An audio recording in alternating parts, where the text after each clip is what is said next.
How could one night of harmless fun destroy everything I thought I controlled?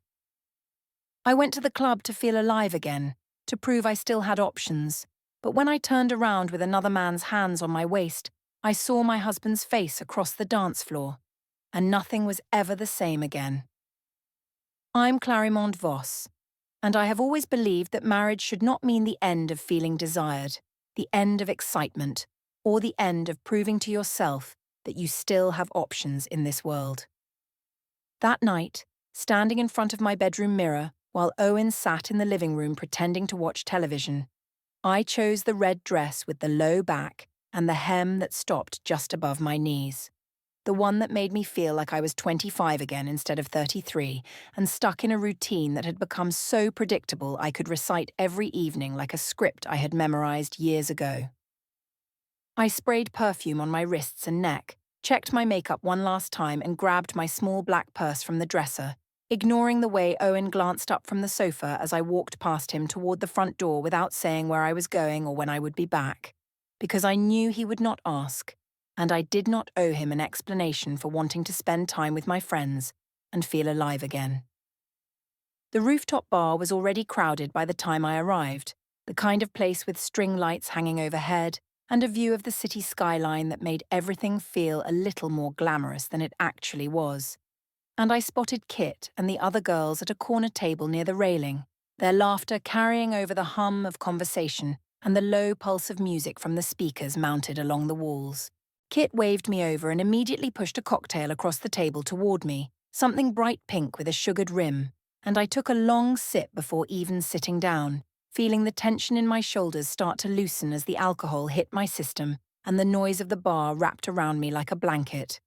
We toasted to freedom and fun, clinking our glasses together with exaggerated enthusiasm, and I felt my phone buzz in my purse, a text from Dante asking if I was out yet and telling me he could not wait to see me later. And I smiled down at the screen before tucking it away quickly when Kit leaned over to ask what was so funny. The evening blurred into rounds of drinks and stories about work drama and complaints about boring routines at home, and I found myself checking my phone more often than I probably should have, the anticipation of seeing Dante building in my chest like a secret I was holding close, something that belonged only to me and had nothing to do with the life I lived in that quiet apartment with Owen and the endless cycle of dinners and bedtime routines and polite conversations that went nowhere. When Kit mentioned that we should head to the nightclub soon, I agreed immediately, even though I knew Owen would still be awake when I got home, even though I knew he would ask questions I did not want to answer, because the thought of going back to that sofa and that tired look in his eyes made me feel like I was suffocating, and I refused to let anyone make me feel guilty for wanting more than what he was able to give me. By the time I walked through the front door of our apartment, it was nearly 2 in the morning, and the only light in the living room came from the television screen, flickering with some late-night show Owen was not actually watching. His arms crossed over his chest, and his eyes locked on me the moment I stepped inside and closed the door behind me with a soft click that sounded louder than it should have in the silence. He asked where I had been, his voice calm but with an edge that told me he had been sitting there for hours working himself up over nothing. And I told him the rooftop bar with the girls, which was not a lie even if it was not the whole truth. And then I added that we went dancing afterward because it felt good to move and laugh and not think about bills or laundry or any of the things that filled our days with obligation and routine. Owen did not respond right away, and I could see him studying me in that quiet, careful way he had. The way that always made me feel like he was cataloguing every detail and filing it away somewhere in his mind. And then he asked who else was there, and I rolled my eyes and told him he was being controlling, that real partners trust each other and do not interrogate their wives like they are suspects in some crime that never even happened. I walked past him toward the bedroom without waiting for a response, kicking off my heels in the hallway and letting them fall wherever they landed, and I could feel his eyes on my back the entire way. But he did not follow me, and I told myself that was proof he was overreacting, that he was just insecure and unable to handle the fact that I had a life outside of this apartment and this marriage. When I woke up the next morning, Owen was already gone. and the apartment felt emptier than usual, the kind of quiet that presses in on you and makes you notice things you normally would not. Like the valet ticket stub I had left on the coffee table the night before, the one with the nightclub address printed at the top in small, smudged letters. I picked it up and crumpled it in my hand, tossing it into the kitchen trash without thinking much about it, because it was just a piece of paper and it did not mean anything, and Owen had no reason to go through my things or question me about details that were none of his business in the first place. I poured myself coffee and checked my phone, scrolling through messages from the group chat where Kit and the other girls were already laughing about the night before and planning the next outing. And I felt that same rush of excitement, the same sense of freedom that had carried me through the evening, and I decided right then that I was not going to let Owen's mood or his silent judgment ruin that feeling for me. Later that day, I found the pillow and folded blanket on the sofa, arranged neatly like Owen had slept there instead of in our bed. And I felt a flicker of annoyance mixed with something else I did not want to name, because sleeping on the sofa was dramatic and childish, and it was his way of punishing me without actually saying anything, and I refused to give him the satisfaction of asking why or apologizing for something I did not believe I had done wrong. I left the pillow where it was and went about my day, convincing myself that he would get over it eventually, that this was just another phase in a marriage that had already gone through so many phases, and that nothing had really changed except his ability to accept that I was not the kind of woman who would sit at home and wait for permission to live my own life. The following Monday at work, Kit pulled me aside during our mid-morning break, her hand on my elbow as she guided me away from the main office floor and into the small break room where the coffee machine hummed and the fluorescent lights buzzed overhead with that persistent electrical sound that always gave me a headache if I stayed too long. She waited until the door closed behind us before she spoke, her voice lower than usual, and she asked if everything was okay at home, if Owen and I were having problems, and I could see the concern in her eyes, even though I did not want to deal with it or explain myself to someone who would not understand what it felt like to be trapped in a marriage that had stopped feeling like a partnership and started feeling like a prison with polite wallpaper and shared bills. I laughed and told her that Owen was just going through a phase, that he was being sensitive about nothing, and that all marriages needed space and independence to stay healthy. And I could see Kit processing my words, her face shifting between belief and doubt. And then she mentioned that someone had posted a video from the rooftop bar on social media, just a quick clip of the crowd and the music, but my face appeared in the background for a few seconds, leaning close to a man Kit did not recognize, and she asked if that was someone from work or just a friend I had run into, and I felt my stomach tighten even though I kept my expression casual and unbothered. I told her it was just Dante, a photographer I knew through mutual friends, and that we had run into each other at the bar and talked for a bit, and it was not a big deal unless people wanted to make it into one.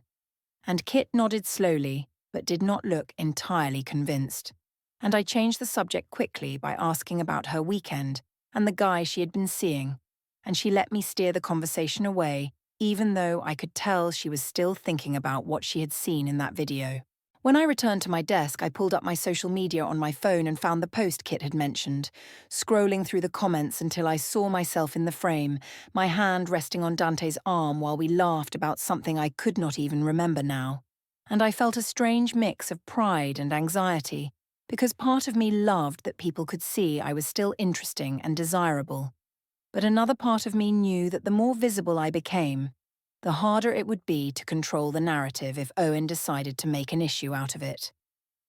After work, I drove to the parking garage, where Dante and I had agreed to meet, and I found him leaning against his car on the third level, where the concrete was stained with oil and the overhead lights flickered every few seconds, and he smiled when he saw me, that slow, confident smile that made me feel like I was the only person in the world who mattered. And he reached out and traced a finger along my collarbone while suggesting we go out again that weekend, somewhere more upscale, somewhere we could really enjoy ourselves without worrying about running into anyone we knew. I agreed immediately, the thrill of the plan already building in my chest, and I leaned into him for just a moment, letting his hand rest on my waist. And I did not notice Julian Breck walking past us with his grocery bags until he was only a few feet away, his eyes flicking toward us for just a second before he nodded politely and continued toward the stairwell without saying a word. I stiffened and pulled back from Dante, suddenly aware that Julian lived in the same building as Owen and me, and that he probably recognized me even if he did not know Dante. And I felt a flash of irritation that someone from my real life had intruded on this separate space I had been so careful to keep hidden. But Dante did not seem concerned at all. Just kissed my cheek and told me to text him later, and I got into my car and drove home with my hands gripping the steering wheel a little too tightly, telling myself that Julian had no reason to say anything to Owen, and that even if he did, it would just look like I was talking to a friend in a parking garage, which was not a crime and not worth worrying about. That evening at home, Owen asked me about my day in that same calm, measured tone he had been using all week, and I told him it was the usual boring meetings and paperwork, nothing worth talking about, and he nodded and returned his attention to his laptop, which was open on the dining table with a spreadsheet displayed on the screen. Rows and columns filled with dates and times and notes I could not read from where I was standing. I asked what he was working on, and he said just organizing some household information, nothing important. And he closed the laptop before I could get a better look. And I felt that same flicker of annoyance I had been feeling more often lately, the sense that he was keeping secrets or trying to make me feel guilty by being overly careful and deliberate about everything he did. Later, I noticed the pillow and blanket was still on the sofa, and when I asked Owen why he was sleeping there, he said the bedroom was too warm and he slept better with the window open in the living room. And his explanation was so matter-of-fact that I could not argue with it without sounding like I cared more than I wanted to admit. So I just shrugged and told him to do whatever made him comfortable, even though the sight of that neatly folded blanket felt like an accusation I did not know how to answer. The weekend came faster than I expected, and on Friday evening my phone buzzed with a notification that made my heart skip in a way that was equal parts excitement and dread, because Dante had tagged me in a photo from the nightclub's VIP section, a picture I did not even remember being taken, and in the image his arm was draped around my shoulders, and we were both smiling wide, drinks in hand, and the caption read something about living your best life and not apologizing for it. I stared at the screen for a long moment, my thumb hovering over the untag button, and I could see that the post was public and already had dozens of likes and comments, including one from a coworker who added a fire emoji and another from someone I did not recognize who asked if I was single, and I felt a rush of panic because I knew this was the kind of thing that could get back to Owen if it had not already.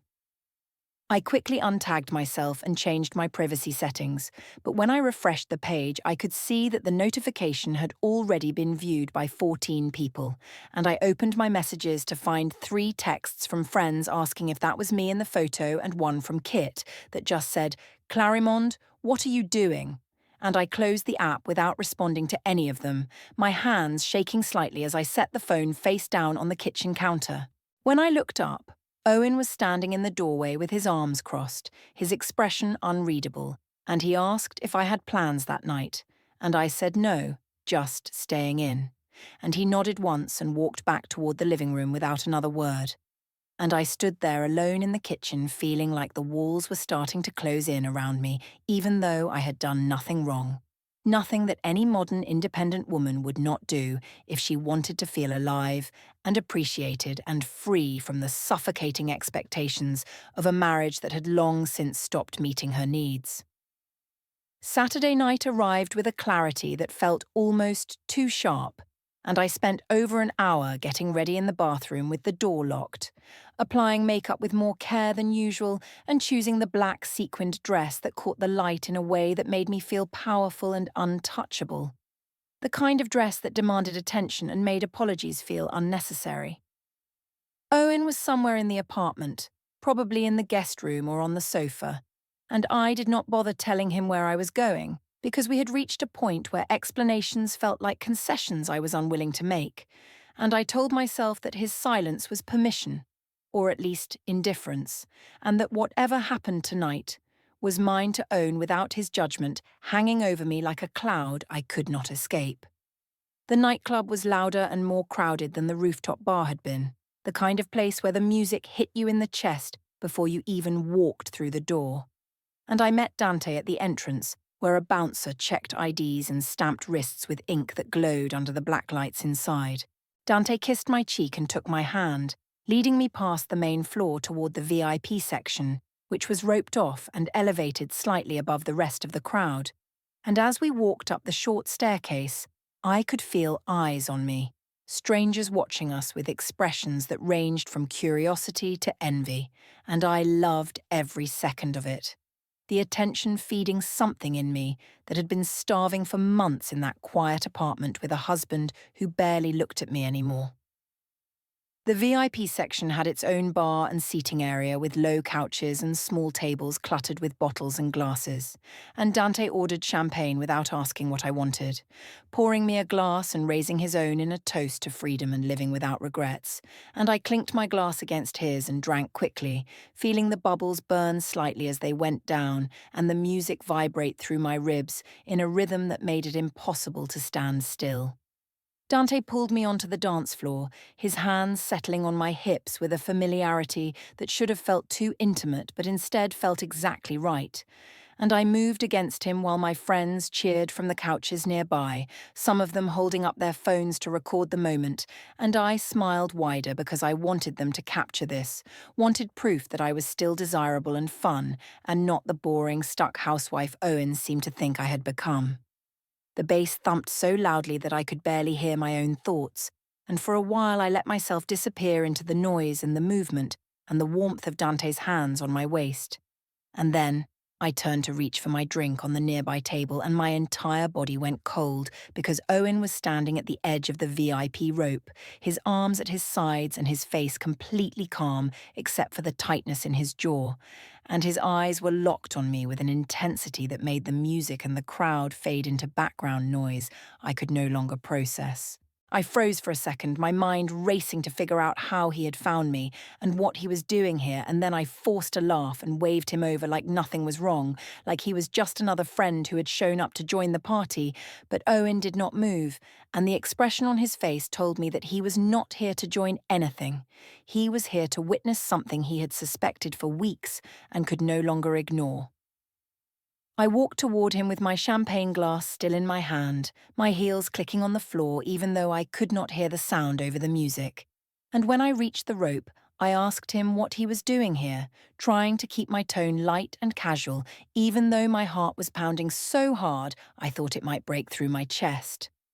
Owen said that Kit had told him where to find me, and I felt a flash of anger at Kit for betraying me like that, for taking his side when she was supposed to be my friend, and I told Owen that he was being controlling and invasive, that showing up at a nightclub to spy on me was embarrassing and pathetic, and I could hear my own voice rising even though I was trying to stay calm and in control of the situation. Dante stepped closer, his presence at my shoulder meant to be supportive, but instead feeling like gasoline on a fire I was trying to contain, and he asked if there was a problem, his tone casual but with an edge of challenge, and I saw Owen's eyes shift to Dante for just a moment, taking in the way Dante's hand rested on the small of my back, and the way we were standing too close to be just friends.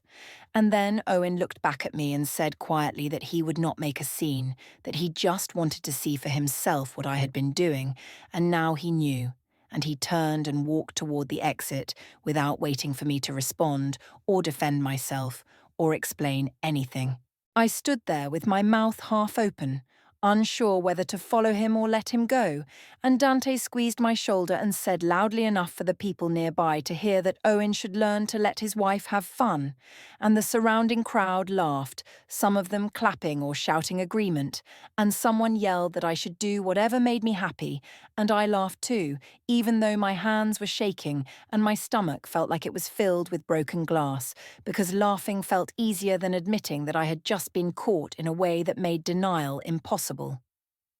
One of Dante's friends held up his phone, clearly recording the entire exchange, and I saw the red dot indicating that the video was already uploading to social media.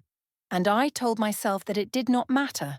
that people would see it, and think Owen was the problem, not me, because he was the one who had shown up uninvited and ruined everyone's night with his jealousy and insecurity. Dante handed me another glass of champagne and pulled me back onto the dance floor, and I drank it faster than I should have, trying to drown the image of Owen's face and the way he had looked at me like I was a stranger he did not recognize anymore.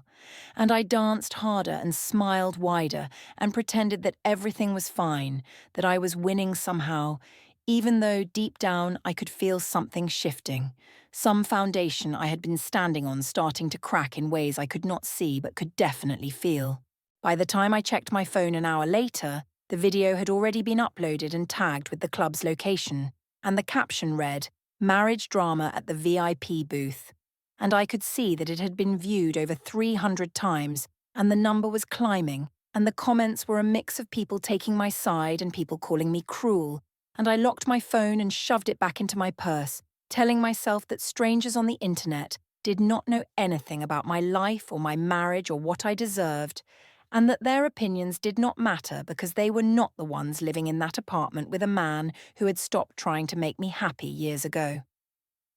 By Monday morning, the video had been viewed over 1,200 times, and I spent my entire commute telling myself that it would blow over, that people had short attention spans and would move on to the next piece of drama by the end of the week.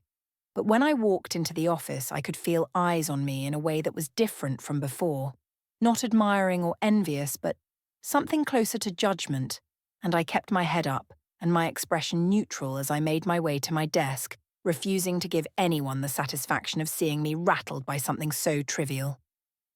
Kit avoided me all morning, staying at her desk and not even glancing in my direction when I walked past her to refill my coffee, and I felt a surge of anger at her betrayal,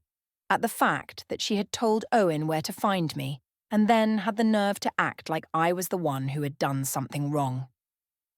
That evening, I stopped at the supermarket on my way home because we were out of milk and bread and a dozen other things I had been too distracted to buy earlier in the week, and as I stood in the checkout line with my basket, Julian Breck appeared in the line next to mine, his cart filled with groceries and a case of bottled water balanced on top. He glanced over and gave me a polite nod, and I nodded back, hoping that would be the end of the interaction.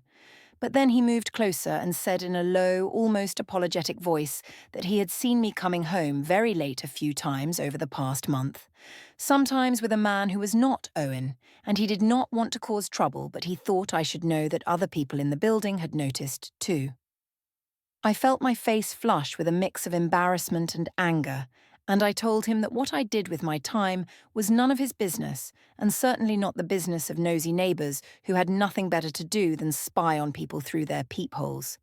And Julian held up his hands in a gesture that was meant to be calming and said he was not judging me. He just thought I should be aware that people talk, and that Owen deserved to know what was happening in his own home.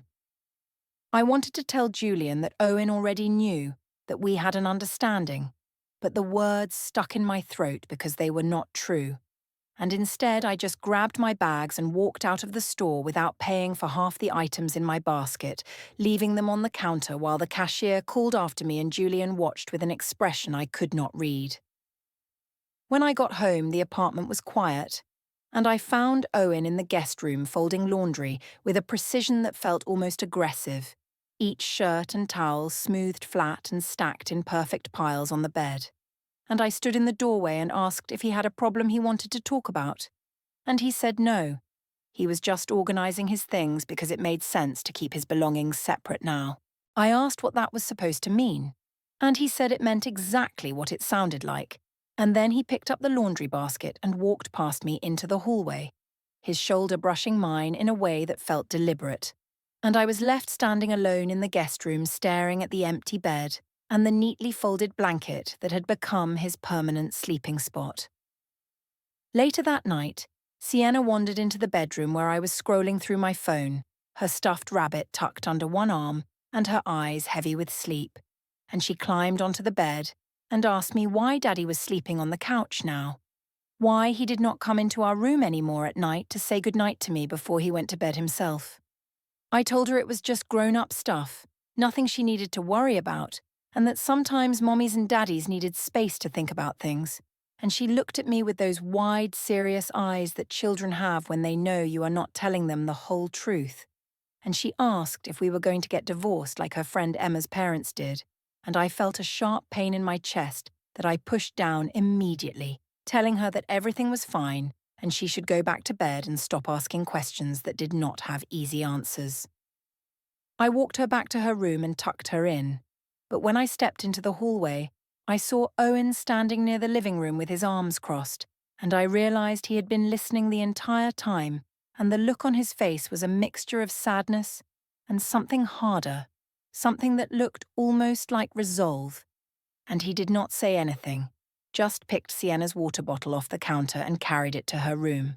And I heard him reading her 2 extra stories in a soft voice that made my throat tighten with emotions I did not want to name. On Saturday, Margot invited us to her birthday dinner at a family restaurant downtown, one of those places with long tables and big booths and a menu that had pictures of every dish. And I almost said no because I knew it would be awkward.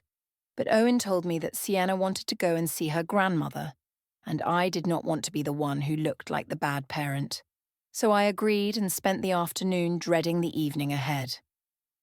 When we arrived, Margot greeted Owen with a long hug and only gave me a brief nod, and I could feel the temperature in the room shift the moment I sat down at the table, everyone making polite conversation but with an undercurrent of tension that made it hard to enjoy the bread basket or the appetizers Margot had ordered for the table.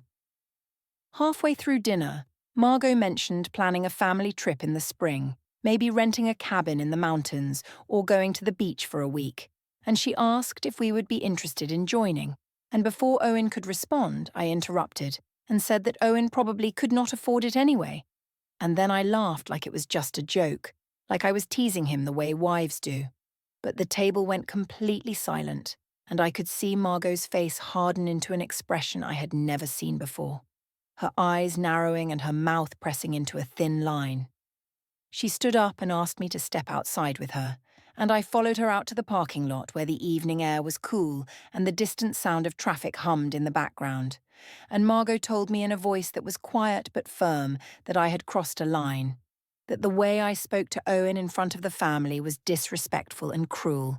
and that she would not sit by and watch me treat her son like he was worthless. I told Margot that she did not understand modern marriage, that Owen and I had our own dynamic and it was not her place to interfere. And she laughed, a sharp sound that had no humour in it, and said that there was nothing modern about humiliation, and that if I kept treating Owen the way I had been, I would lose more than just his respect. I would lose everything that mattered. When we returned to the table, Margot sat down next to Owen and placed her hand on his arm in a gesture that was both protective and final. And I could see the shift in the family dynamic happening right in front of me. The way Owen's sister gave me a cold look across the table, and the way his brother-in-law suddenly found his phone extremely interesting rather than making eye contact with me. The rest of the dinner passed in uncomfortable silence, broken only by forced conversation about Sienna's school and the weather. And when we finally left the restaurant, I could feel the weight of what had just happened settling over me like a blanket I could not shake off.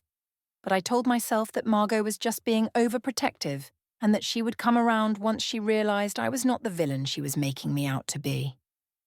That night, Owen and I barely spoke on the drive home, and when we walked into the apartment, he went straight to the balcony and stood there with his hands on the railing, looking out at the city lights below.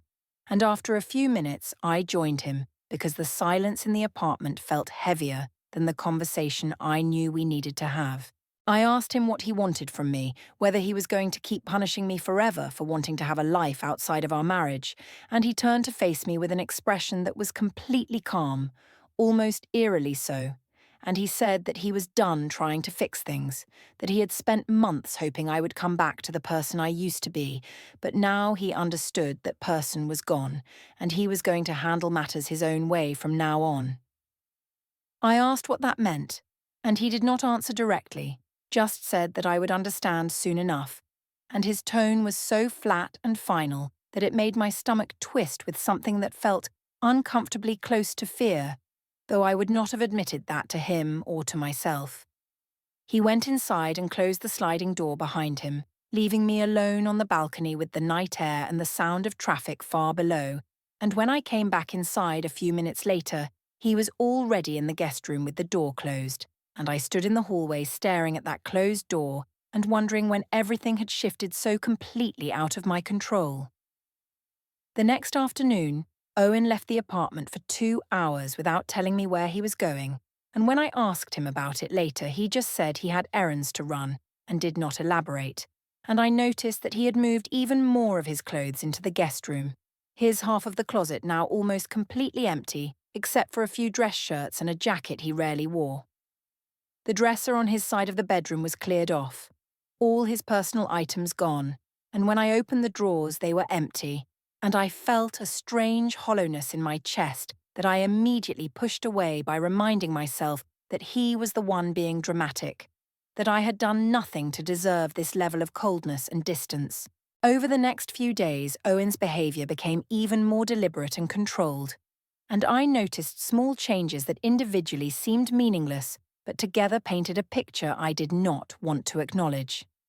He stopped engaging in arguments, no longer responding when I tried to provoke him into defending himself or explaining his actions, and instead he would just nod or say something neutral and then walk away, leaving me standing alone with my accusations hanging in the air like smoke that had nowhere to go. He spent more time with Sienna, picking her up from school and taking her to the park or to get ice cream, and when I asked to join them, he would say they were having father-daughter time, and his tone made it clear I was not invited. At work, Kit finally approached me in the gym locker room after our Thursday evening workout class, and she said that people in the office were still talking about the Nightclub video, that some of the managers had seen it and were asking questions about whether it reflected poorly on the company, and I felt a surge of anger that my personal life was being scrutinized by people who had no right to judge me.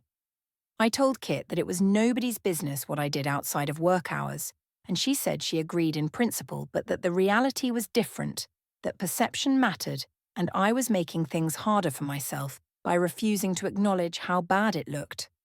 I said that if she was really my friend, she would support me instead of lecturing me, and Kit shook her head and said that supporting me did not mean watching me destroy my life without saying anything, and that she could not be involved in this anymore because it was affecting her own reputation and she had worked too hard to build her career to let it be damaged by association. I felt a flash of betrayal so sharp it almost took my breath away, and I told Kit that she was a terrible friend and that I did not need her or anyone else telling me how to live my life, and I grabbed my gym bag and walked out of the locker room without looking back, even though I could feel her eyes on me and I knew that I had just lost one of the few allies I had left. When I got home, Owen was at the dining table with mail spread out in front of him, sorting bills into labelled envelopes with a methodical precision that made me want to scream, and I walked past him without saying hello and went straight to the bedroom, slamming the door harder than necessary just to make a point that I knew he would ignore. Later that evening, I noticed that the Wi-Fi on my phone had disconnected, and when I tried to log back in, the password did not work, and I walked into the living room where Owen was reading a book on the sofa and asked him if he had changed the Wi-Fi password, and he said yes, he had updated the security settings on the account, and when I demanded the new password, he wrote it down on a piece of paper and handed it to me without making eye contact. I asked why he had changed it in the first place, and he said he was protecting what was his and making sure everything was properly secured, and the way he said it made it sound like he was talking about more than just the internet connection, and I felt a chill run down my spine that I could not explain. The next morning, I tried to pay for coffee on my way to work, and my card was declined, and when I checked the banking app on my phone, it asked me to re-verify my identity, and I called Owen immediately and asked what he had done, and he said he had updated the autopay settings and changed some of the account permissions to make sure bills were being handled correctly, and that I should check my email for the verification link. I demanded to know why he had made changes without telling me, and he said in that same calm, measured voice that he was handling financial matters properly now, that things had been disorganized for too long, and that I would understand the full scope of everything very soon. And then he hung up before I could respond, leaving me standing in the coffee shop parking lot with my phone in my hand and a growing sense that something was happening that I could not see but could definitely feel closing in around me.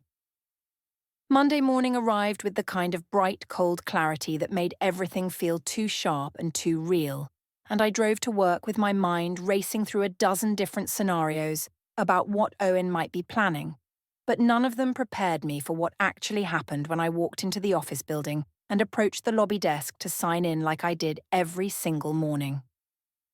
The security guard greeted me by name with his usual polite smile, and I was reaching for the pen to write my name in the logbook when a man in a grey suit stepped forward from where he had been standing near the revolving doors, and he asked if I was Clarimond Voss. And when I said yes, he handed me a manila envelope and told me in a formal, rehearsed voice that I had been served. I stood there holding the envelope with my purse still on my shoulder and my coffee cup in my other hand, and I could feel the eyes of everyone in the lobby turning toward me, colleagues arriving for work and building staff at their desks, and I opened the envelope with trembling fingers and pulled out a thick stack of papers that had the weight of something official and irreversible. The first page was a formal divorce petition with temporary financial orders typed in neat legal language that I had to read twice before the meaning sank in. And beneath that was a motion for temporary exclusive use of the family car and a proposed custody schedule that gave Owen primary physical custody of Sienna, pending a full hearing in 2 weeks, and my hands started shaking so badly that I almost dropped the entire stack. I looked up and saw Owen standing near the revolving doors with a woman in a navy blazer holding a briefcase, and he met my eyes for just a moment before nodding once and turning to leave, and I called his name but he did not stop, did not even pause, and the woman stepped forward and handed a business card to the security guard, telling him in a professional voice that my attorney could contact her office if I had questions, and the card read simply, Rebecca Moss, Family Law, with a phone number and an address I did not recognize. I flipped through the rest of the papers with my heart pounding in my ears, and I saw exhibits attached to the back, time-stamped photos of the valet stub from that first night, screenshots of the nightclub video with my face circled in red, a sworn statement from Julian listing specific dates and times he had seen me arriving home late with a male guest, and a log from the building's door camera showing entries at hours I could not explain away as innocent. The petition included a note at the bottom stating that the court had already granted a temporary freeze on our joint credit accounts pending full financial disclosure, and that I had 14 days to respond with my own filing before the proposed custody arrangement would become the default order. And I felt the walls of the lobby closing in around me as I realized that every small detail I had dismissed as Owen being dramatic or paranoid had actually been part of a methodical plan I had completely underestimated. Colleagues slowed as they walked past, some pretending not to notice but others staring openly. And I heard whispers that I could not quite make out but could definitely feel. And I shoved the papers back into the envelope and turned toward the elevator. But my phone buzzed in my pocket before I could take a step. I pulled it out and saw an email notification from the bank with the subject line, Joint Account Access Restricted by Court Order. Contact your attorney for details. And beneath that was another notification, this one from the building management office, informing me that Owen had requested a review of the apartment lease and that I should expect contact from their legal department within 48 hours. I stood alone in the middle of the lobby with the envelope clutched against my chest and my phone screen glowing in my hand, and through the glass doors I could see Owen's car pulling away from the curb and disappearing into morning traffic, and for the first time since this entire situation began, I felt the full weight of what I had lost. Not just Owen's trust or his presence in our bedroom, but the control I thought I had over my own life. The narrative I had been so carefully constructing to justify my choices, and the future I had taken for granted would always be there waiting for me, no matter how far I pushed or how much damage I caused along the way.